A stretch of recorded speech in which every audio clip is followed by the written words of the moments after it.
am bodach an safi. Nuair a bheith min am bhealach an sa chomhas, bhíon trísce dul chéalaí Calm Róin, Calm Dónalach, a bheith fuideach an ceanna tua a bheala. Sé fíor dhéh scialacha a bheann an Calm, agus bheith eolach echgraí a cholas agus trúna. Dúnsis mí mór an bhuaia.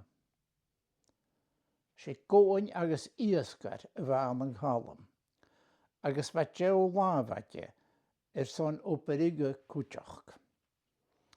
Bheith déanamh rutan béca amasach a bheith glachgach mara nuair a bhíon cónlaris.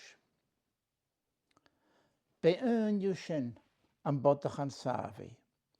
Sé crap an táta a bheith an sa bodachan, agus bheith pís fata figa a tinne machas a chorp.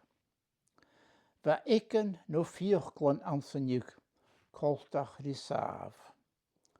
Bheith an bodach an safich na huie lúta gan giar, ag ceann skillepe, an leicht a gáid sgan roiin mún chutram gach tuamh den lúta gan.